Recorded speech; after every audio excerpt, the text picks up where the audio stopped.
Pukul 6 waktu Indonesia Tengah, Radio Republik Indonesia ND menghadirkan Warta Berita.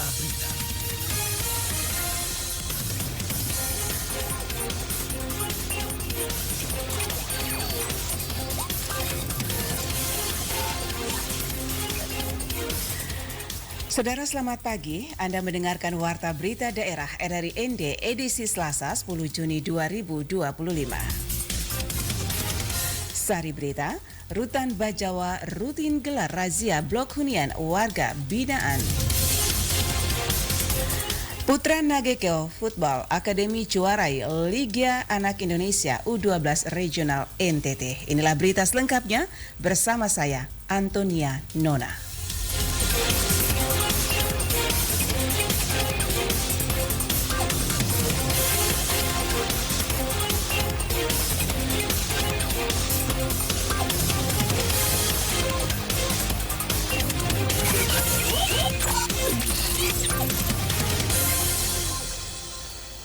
Rutan kelas 2B Bajawa Kanwil Detjen Pas Nusa Tenggara Timur rutin menggelar kegiatan penggeledahan di blok hunian warga binaan.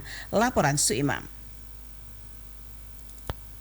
Kepala Rutan Bajawa Prianggoro Agung Wibowo mengatakan kegiatan ini merupakan langkah rutin yang ditingkatkan sebagai upaya deteksi dini terhadap gangguan keamanan dan ketertiban di lingkungan rutan yang dilaksanakan oleh petugas pengamanan dan juga staf KPR serta petugas kesehatan. Dijelaskan dalam kegiatan tersebut, petugas melakukan penggeledahan terhadap kamar 6 dan 7 pada blok narapidana. Hasilnya ditemukan sejumlah barang yang dilarang berada di dalam rutan seperti pemantik, silet dan juga paku. Seluruh barang sitaan langsung diamankan untuk ditindaklanjuti sesuai prosedur. Tak hanya penggeledahan, kegiatan juga dilanjutkan dengan pelaksanaan tes urin kepada sejumlah warga binaan yang dipilih secara acak. Tes ini dilakukan sebagai bagian dari upaya pemberantasan penyalahgunaan narkoba di lingkungan Rutan Bajawa. Kegiatan ini merupakan bagian dari komitmen jajaran Rutan Bajawa dalam menyatakan perang terhadap narkoba dan HP serta menciptakan lingkungan yang aman dan tertib. Temuan barang terlarang akan kami tindak sesuai aturan dan kami bersyukur hasil tes urin pegawai dan warga binaan yang diperiksa menunjukkan hasil negatif. Ditambahkan, kegiatan berjalan baik diharapkan dengan menemukan dan menyita barang terlarang dapat mencegah terjadinya keributan, perkelahian antar warga binaan, upaya pelarian atau tindak pidana lain yang mungkin terjadi di dalam rutan serta memastikan warga binaan bebas dari narkoba.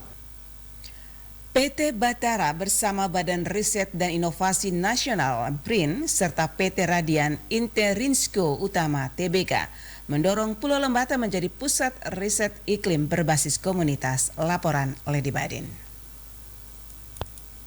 Inisiatif ini merupakan bagian dari strategi menghadapi perubahan iklim sekaligus membangun masa depan berkelanjutan melalui riset tanaman bioenergi dan restorasi lahan kritis. CEO PT Batara, Alexander Tifaona kepada RRI menjelaskan bahwa selama 3 tahun terakhir pihaknya telah melakukan riset tanaman malapari yang dinilai cocok untuk ekosistem kering seperti di Kabupaten Lembata. Kabupaten Lembata sendiri dipilih karena letaknya yang strategis di kawasan Wallacea yang kaya akan keanekaragaman hayati namun rentan terhadap perubahan iklim. Kearifan lokal masyarakat adat seperti praktek konservasi berbasis budaya turut memberi nilai tambah bagi keberhasilan riset tersebut. Secara geografis memang Lembata itu kebetulan terletak di kawasan Wallacea yang kaya dengan keanekaragaman hayati dan sekaligus rentan juga terhadap perubahan iklim. Sehingga ini sangat ideal ya. Dari sisi sosial, Lembata memiliki komunitas adat yang masih mempraktekkan kearifan lokal seperti buro gitu ya dalam pengelolaan alam. Nah, ini menciptakan peluang sinergi antara sains modern dan kearifan tradisional untuk menciptakan model ketahanan iklim yang inklusif dan kontekstual. Alexander Tifaona juga mengungkapkan dukungan dari pemerintah daerah dan keterlibatan aktif dari komunitas lokal menjadi kekuatan utama dalam pelaksanaan program tersebut. Menurutnya dalam kerjasama ini, Badan Riset dan Inovasi Nasional atau BRIN bertugas melakukan validasi ilmiah dan juga pendampingan riset lapangan, sementara PT Radian bertindak sebagai mitra teknis. Sebagai langkah awal, diungkapkan Alexander bahwa telah melakukan penanaman 500 bibit malapari di lahan kritis Tembata sebagai bagian dari pilot project laboratorium iklim. Kami PT Batara memfasilitasi pengembangan model kolaboratif ya, karena dunia usaha dan lembaga riset. Kebetulan dengan BRIN kami sudah bekerja sama sejak setahun yang lalu. Demikian juga dengan PT Radian Interinsko Utama Tbk atau RUI. Jadi BRIN nanti berperan dalam memvalidasi ilmiah dan pendampingan riset lapangan. Sedangkan PT Radian sebagai mitra teknis utamanya kemarin kami baru menginisiasi penanaman awal 500 bibit malapari itu sebagai bagian dari pilot project laboratorium iklim. Alexander berharap dengan pendekatan berbasis komunitas tersebut dapat memperkuat ketahanan lingkungan, membuka peluang ekonomi hijau dan juga memperluas manfaat hingga ke tingkat nasional. Dari ND Lady Badin melaporkan. Pemerintah Kabupaten Manggarai Barat memastikan Labuan Bajo aman dikunjungi terutama dari sektor kesehatan. Laporan Ibi Wahab. Sebagai kota pariwisata super prioritas, eksistensi Labuan Bajo semakin meningkat. Banyak wisatawan bukan hanya dalam negeri tapi juga mancanegara berbondong-bondong mengunjungi Labuan Bajo untuk melihat langsung keindahan alamnya. Apalagi dengan perkembangan infrastruktur yang terus ditingkatkan baik pemerintah pusat maupun daerah. Tentu hal ini menjadi perhatian dan sektor kesehatan pun tidak luput dari prioritas pemerintah. Dan Bupati Manggarai Barat Edi Stasius Endi menyampaikan bahwa saat ini Labuan Bajo nyaman dan aman dikunjungi terutama dalam sektor kesehatan. Mau memberi keyakinan baik kepada warga yang ada di wilayah ini, termasuk para wisatawan, bahwa Labuan Bajo sangat nyaman untuk dikunjungi. Untuk itu, kepada Bapak Ibu sekalian, janganlah ragu. Mulai hari ini kita mengkampanyekan, jangan takut ke Labuan Bajo. Sektor kesehatan sangat memadai. Sebelumnya sosialisasi kegiatan dan simulasi sudah dilakukan Kementerian Kesehatan RI di Labuan Bajo untuk mengantisipasi terutama wabah penyakit yang bisa saja dibawa oleh para wisatawan dari mancanegara maupun kru kapal yang selesai berlayar dari luar negeri dan masuk ke wilayah Labuan Bajo. Sehingga para tenaga medis dan instansi terkait sudah siap dengan segala kemungkinan yang bisa saja terjadi di kemudian hari, terutama dalam penanganan wabah penyakit. Dari Labuan Bajo, Epi Wahab melaporkan.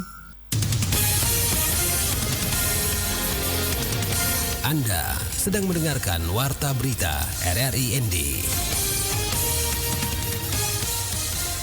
Sebanyak 353 calon pegawai negeri sipil CPNS formasi tahun 2024 di lingkup pemerintah daerah Kabupaten Ende dalam waktu dekat akan menerima SK.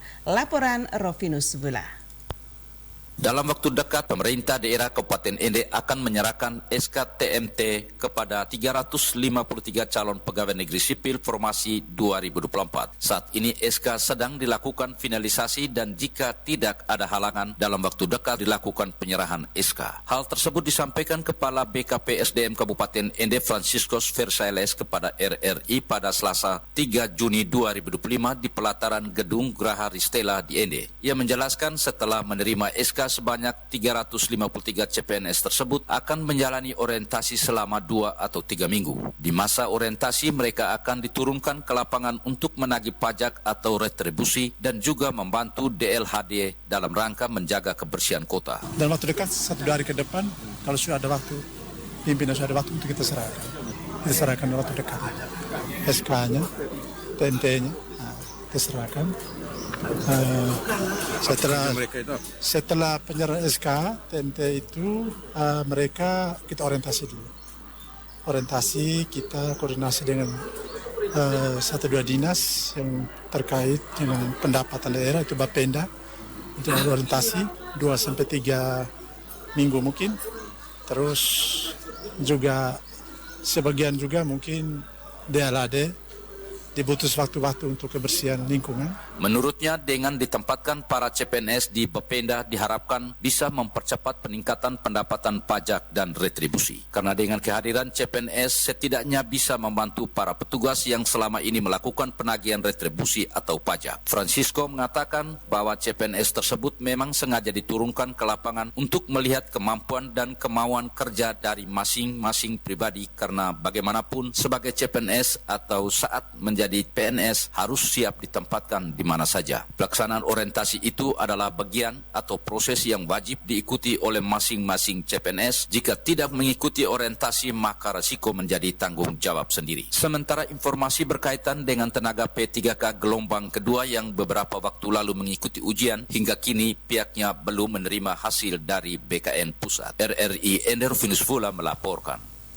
Prestasi gemilang kembali ditorehkan oleh tim sepak bola usia dini putra Nagekeo Football Academy dalam ajang Liga Anak Indonesia Regional NTT U12 tahun 2025. Laporan Nikolaus Makomeli. Tim sepak bola usia dini putra Nagekeo Football Academy atau PNFA dikenal dengan Laskar Abunai berhasil menyabet juara 1 Liga Anak Indonesia Regional NTT tahun 2025 untuk kelompok usia U12 dalam ajang bergengsi yang diselenggarakan oleh Kemenpora RI dan Inaspro di bawah naungan Durafa Liga Anak Indonesia yang dilaksanakan di Kupang beberapa waktu lalu. Kepada RRI, Senin 9 Juni 2025, Kasianus Sebo, salah satu orang tua wali dari salah satu pemain usia dini putra Nagekeo Football Academy, menyampaikan bahwa kemenangan yang diraih tidak terlepas dari usaha keras dari manajemen, pelatih maupun ofisial, dan dukungan moral maupun material dari para orang tua, serta kekompakan tim dalam latihan-latihan maupun saat berlaga. Klub-klub yang dibentuk secara swadaya, kita melihat bahwa PNFA ini cukup berprestasi karena di Nagekeo ini untuk tingkat provinsi sudah 2 kali berturut-turut. Tahun lalu juara 1, diikutkan ke Jakarta, tahun ini lagi untuk U12 juara. Kemudian tahun ini juga ada 3 event yang diikuti, yaitu di Bali itu juara 1 U14 tingkat gold. Juara 1 itu antar negara, kemudian antar klub se-Indonesia. Kemudian kemarin ikut di Pati, Jawa Tengah, dan tahun ini terakhir untuk U12 itu lagi ikut di Kupang dan juara 1 dan siap ke Jakarta untuk di pertandingan Kemenpora itu tanggal 1 Juli. Dan saat ini juga tanggal 11 sampai 14 sedang diikutkan itu untuk U11. Jadi di PNFA itu klubnya berjenjang mulai dari 8 tahun sampai dengan 15 tahun sekarang, sehingga regenerasinya cukup ada. Dijelaskan Kasianus, derby Nagekeo di partai final yang mempertemukan Reno United versus Putra Nagekeo membuktikan bahwa sepak bola Nagekeo usia dini patut diperhitungkan dan didukung sepenuhnya. Apalagi kemarin di provinsi itu final derby Nagekeo, yaitu dari Putra Nagekeo dengan Reno United. Harapan kami untuk Pemda, memang selama ini bantuan terbesar itu palingan 10 juta yang terakhir di Pati. Sebenarnya kemarin ke Kupang kita swadaya orang tua sendiri, kita mengharapkan lebih banyak Pemda itu investasi untuk anak-anak. Kalau kita pingin persepak bola itu bisa berhasil untuk ke depan, ya berkembang.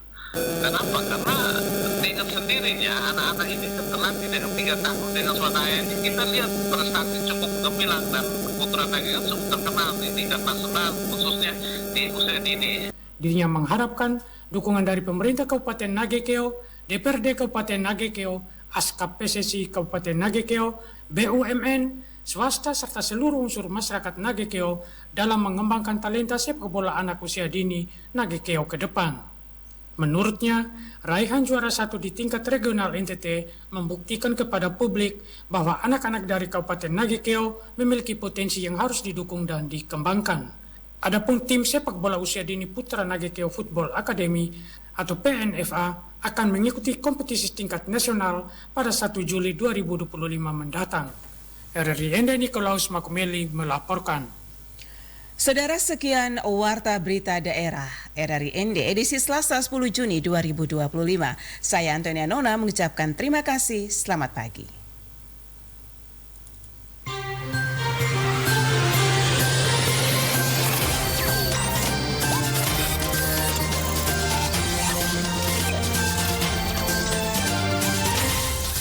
Terima kasih Anda telah mengikuti Warta Berita RRI ND.